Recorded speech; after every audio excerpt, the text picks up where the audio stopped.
battle your rivals across the galaxy. This is Sins of a Solar Empire 2.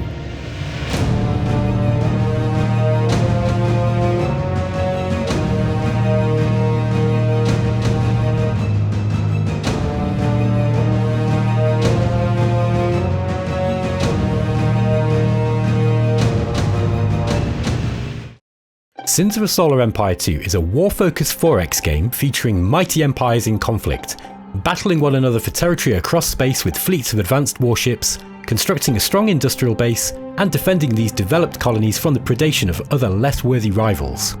The field of play in 4X and other adjacent strategy game genres generally fall into two main types: pre-designed maps and procedurally generated random maps.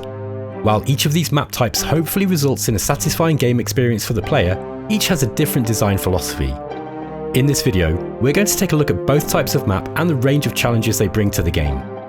Pre-designed maps in the Sins of a Solar Empire series provide a fixed, stable experience that allows players to continually practice and hone their skills on. While the exploration aspect of the 4X genre on fixed maps is somewhat reduced after a few playthroughs as the player comes to learn the general layout of the phase lane connections, they are more than compensated in terms of density of gameplay and replayability by testing their performance against the map with a varying set of enemy types and other game setup options. Note that while the phase lane layout and orbital planet trajectories are fixed, the planet types that appear on a pre-designed map can and will vary from one playthrough to another. Repeat play is encouraged in both single player and multiplayer modes.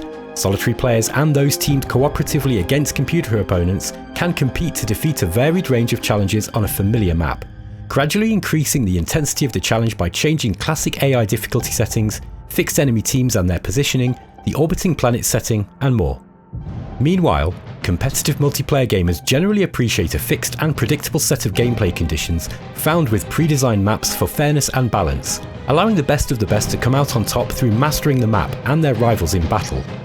Let's take a quick look at 4 different pre-made maps and the unique conditions and challenges they present for players seeking to extend their Sins of a Solar Empire 2 experiences. Agamemnon's Bounty is an interesting smaller map for 2 players, featuring a unique layout of planets over 3 star systems. Each player starts in their own system and must research the long-range jumps technology before they can travel to one of the 2 other stars on the map. Players may jump straight to their rival's system, although the travel time is long and incoming invaders may be detected well before they arrive. A 3rd star system contains a network of asteroids and potential colonies to fight over, with a wormhole linking some distant but resource-rich planets on the other side of the sector. The stars act as natural choke points for the players to fight over, but it will be necessary to take and hold territory outside of their home system if they wish to beat their rival in the economic game. The longer travel time between stars ensures a serious commitment to a tactical move from a player. Beginning a long phase lane jump all the way to the enemy's system with your main fleets moments after his invasion fleet arrives in yours could be a fatal mistake. The key feature of Agamemnon's Bounty is the amount of territory between the 2 players while simultaneously allowing them direct access to one another's system.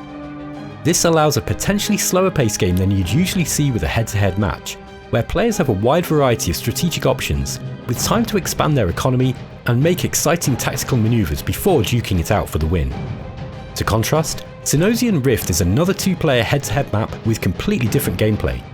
This is a fast-paced knife fight, with the 2 enemy homeworlds separated only by the star at the centre of the map, just 2 jumps from one another. Players must expand outwards, away from their rival, if they wish to secure the resources they'll need to overcome the defences at their homeworld, and 2 wormholes link the edges of the map to one another. This ensures players guard both their homeworld and their holdings on the outskirts of their territory too. But that is just the start. With the orbiting planets option activated by default, this tiny map and its phase lane network will begin to drift into new positioning, with the 2 homeworlds eventually orbiting around to meet one another with a direct link. Players must work quickly to establish a strong defensive network and anticipate the movements of their rival while keeping a track of the changes to the phase lane network and shifting orbital emplacements accordingly. This map is a brilliant introduction for newcomers to the orbiting planets feature, as the number of phase lane connections is small and easy to keep track of. However, Synosian Rift also works well as a static map too, for those players who want a fast and tough short-range duel without needing to worry about the dynamic phase lane connection changes. Twin Giants is a map for up to 6 players with 55 planets orbiting a single star featuring a fairly complex set of orbits, including some retrograde planetary motions for certain clusters, that creates a magnificent shifting battlefield to fight over. 2 resource-rich gas giants and their equally valuable moons orbit the star with their own spin trajectory, and the minor factions hold the centre.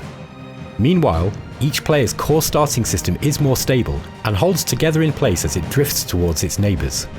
This is a game of dramatic diplomacy and advanced planning at the grand strategic layer of the game. Your neighbours' colonies will be linked to your own within a few short hours of play, and you'll need to either form a ceasefire with them or plan for a war by that point.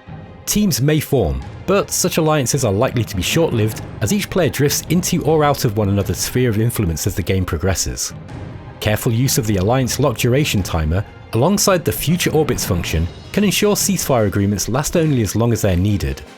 This can prevent the exploitation of new phase lanes opening up your valuable backlines to a previously compliant partner, without insisting they stick to a more permanent alliance unlikely to be mutually beneficial in the long term, as the planets drift into new positions. The large planet count and elaborate orbital trajectories make for exciting, slower-paced gameplay in Twin Giants.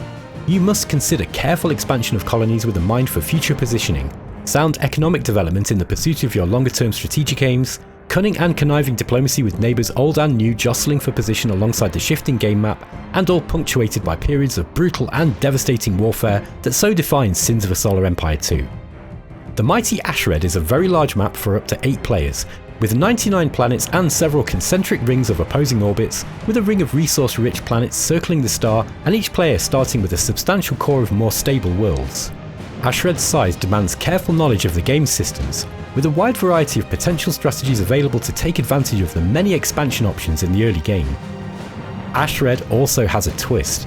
Each player starts with a fast-moving retrograde orbiting asteroid, which will quickly move into a direct phase lane linking position with enemy homeworlds. Frantic diplomacy ensues as players seek to secure their own homeworld from this deadly threat in the early game, all while playing a careful game of expansion out from their early worlds towards the centre of the map and the riches that await there.